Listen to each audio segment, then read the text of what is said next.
Hi. ಈ story start ಆಗೋದು ಸಾಗರದ ಬಳಿ ಇರೋ ಒಂದು ಹಳ್ಳಿಯಲ್ಲಿ. ಆ ಹಳ್ಳಿ ಹೆಸರು ಮರಳುವಳೆ.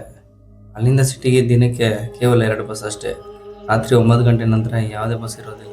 ಹಳ್ಳಿಯ ಅಂಚಿನಲ್ಲಿ ಒಂದು ಬಸ್ ಸ್ಟಾಪ್ ಇರುತ್ತೆ. ಬಟ್ ಆ ಬಸ್ ಸ್ಟಾಪ್ ಅಂದರೆ ಏನಲ್ಲ, ಒಂದು ಕಲ್ಲು ಬೆಂಚ್ ಹಾಕಿ ಇಕ್ಕಿರ್ತಾರೆ ಅಷ್ಟೇ. ಒಂದಿನ ರಾತ್ರಿ ಹಳ್ಳಿಯ ಹಿರಿಯರಾದ ಸೀತಾರಾಮಪ್ಪ ತನ್ನ ಮಗಳ ಮನೆಗೆ ಹೋಗಿ ಬರೋದು ತುಂಬ ತಡವಾಗಿರುತ್ತೆ.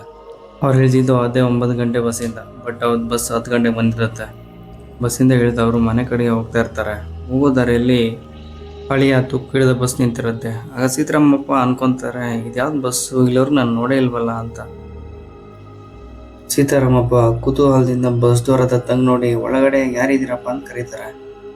ಸೀತಾರಾಮಪ್ಪಗೆ ಯಾವುದೇ ರಿಪ್ಲೈ ಬರೋದಿಲ್ಲ. ಒಳಗಡೆ ತುಂಬ ಕತ್ಲೆ ಇರುತ್ತೆ. ಆದರೆ ಬಸ್ನ ಹಿಂಭಾಗದಲ್ಲಿ ಯಾರೋ ಕೂತಿರೋ ಥರ ಸೀತಾರಾಮಪ್ಪಗೆ ಅನಿಸುತ್ತೆ. ಸೀತಾರಾಮಪ್ಪ ಮತ್ತೆ ಒಂದ್ಸಲ ಯಾರಪ್ಪ ಅದು ಹಿಂದೆಗಡೆ ಅಂತ ಜೋರಾಗಿ ಕೂಗ್ತಾರೆ. ಬಟ್ ಆಗ್ಲೂ ನೋ ರಿಪ್ಲೈ. ಇದಾದ ಸ್ವಲ್ಪ ಹೊತ್ತಿಗೆ ಸೀತಾರಾಮಪ್ಪಗೆ ಹಿಂದೆ ಇದ್ದ ಆಕೃತಿ ಕಡೆಯಿಂದ ಒಂದು ಸಣ್ಣದಾಗಿ ರಿಪ್ಲೈ ಬರುತ್ತೆ. ಅದೇನಂದರೆ, ಇದು ನಿಮ್ಮ ಕೊನೆಯ ಪ್ರಯಾಣ ಅಂತ ಕೇಳಿಸುತ್ತೆ. ಸೀತಾರಾಮಪ್ಪ ನಿಂತಲ್ಲೇ ನೋಡ್ಕೋಗ್ತಾರೆ. ಆ ಧ್ವನಿ ತುಂಬ ಅಸಹಜವಾಗಿರುತ್ತೆ. ಅಂದರೆ ತುಂಬ ಕ್ರೀಪಿ ವಾಯ್ಸಾಗಿ ಕೇಳಿಸುತ್ತೆ ಸೀತಾರಾಮಪ್ಪಗೆ. ಸೀತಾರಾಮಪ್ಪ ಅದೇ ಕ್ಷಣ ಬಸ್ಸಿನ ಸ್ವಲ್ಪ ದೂರ ಜರುಗ್ತಾರೆ. ಮತ್ತದೇ ಕ್ಷಣ ಬಸ್ಸಿನ ಹಿಂದೆಗಡೆ ಕೂತಿದ್ದ ಆಕೃತಿ ಎದ್ದು ಸೀತಾರಾಮಪ್ಪ ಕಡೆ ನಡ್ಕೊ ಬರೋ ಥರ ಸೀತಾರಾಮಪ್ಪಗೆ ಅನಿಸುತ್ತೆ.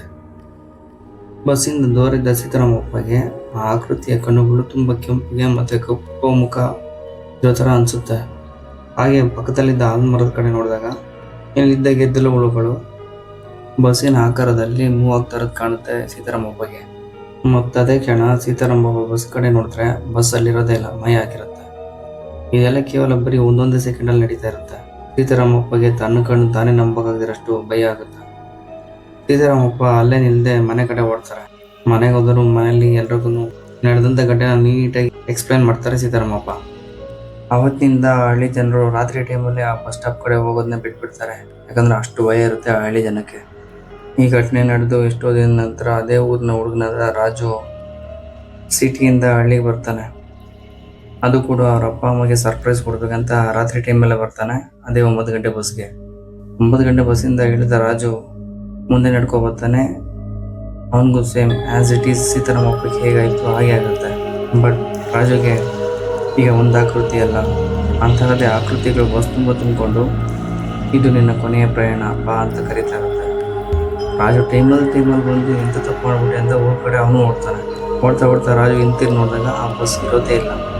ರಾಜು ಬದುಕಿದ್ರೆ ಸಾಕು ಅಂತ ಓಡಿ ಮನೆ ಸೇರ್ಕೊತಾನೆ. ಮತ್ತು ಅವ್ರ ಅಪ್ಪ ಅಮ್ಮಗೆ ನಡೆದ ಘಟನೆ ಎಲ್ಲ ನೀಟಾಗಿ ಹೇಳ್ತಾನೆ. ಅವ್ರ ಅಪ್ಪ ಅಮ್ಮ ಬೈದು ಲಾಸ್ಟ್ ಫ್ಯೂ ಡೇಸ್ ಬ್ಯಾಕ್ ಏನಾಗಿತ್ತು ಅದನ್ನೇ ಹೇಳ್ತಾರೆ ಅವ್ರ ಅಪ್ಪ ಅಮ್ಮ. ಹಾಗೆ ರಾಜು ಅವ್ರ ಅಪ್ಪನ, ಅಪ್ಪ ಯಾವುದ ಬಸ್ಸು, ಏನಿ ಘಟನೆಗಳು, ಏನು ಅದಕ್ಕೆ ಸಂಬಂಧ ಅಂತೆಲ್ಲ ಕೇಳ್ತಾನೆ. ಆಗ ಅವರಪ್ಪ, ಮೊದಲು ನಮ್ಮೂರು ಓದ್ತಿದ್ದ 9 ಗಂಟೆ ಬಸ್ ಅದೇ ಆಗಿತ್ತು. ಒಂದಿನ ಬಸ್ ಡ್ರೈವರ್ ಕಂಟ್ರೋಲ್ ತಪ್ಪಿ ಬಸ್ ಸ್ಟ್ಯಾಂಡ್ ಇದರಲ್ಲಿರೋ ಕೆರೆಗೆ ಬಿದ್ದು ತುಂಬ ಜನ ಸತ್ತೋಗ್ಬಿಟ್ರು. ಅವತ್ತಿಂದ ಶುರುವಾಗಿದ್ದು ಈ ಪ್ರಾಬ್ಲಮ್ಸ್ ಎಲ್ಲ ಅಂತ ರಾಜು ಅವರಪ್ಪ ರಾಜುಗೆ ಹೇಳ್ತಾರೆ. ಹಾಗೆ ರಾಜುಗೆ ಅವರಮ್ಮ, ನೀನು ತಪ್ಪಿ ಇಷ್ಟೊಂದಲ್ಲಿ ಈ ಕಡೆ ಬಿಡಬೇಡ ಅಂತ ವಾರ್ನ್ ಮಾಡ್ತಾರೆ. ಬಟ್ ರಾಜುಗೆ ಇದ್ರ ಬಗ್ಗೆ ಇನ್ನೂ ತುಂಬ ತಿಳ್ಕೊಳ್ಳೋಂಥ ಕುತೂಹಲ ಇರುತ್ತೆ. ಮುಂದೇನು ಮಾಡ್ತಾನೆ ರಾಜು, ಬನ್ನಿ ತಿಳ್ಕೊಳ್ಳೋಣ ನೆಕ್ಸ್ಟ್ ವಿಡಿಯೋದಲ್ಲಿ. ಈ ವಿಡಿಯೋ ಇಷ್ಟ ಇದೆ ಲೈಕ್ ಮಾಡಿ, ಶೇರ್ ಮಾಡಿ, ಸಬ್ಸ್ಕ್ರೈಬರ್ ಆಗೋದು ಮಾತ್ರ ಮಾಡಿ.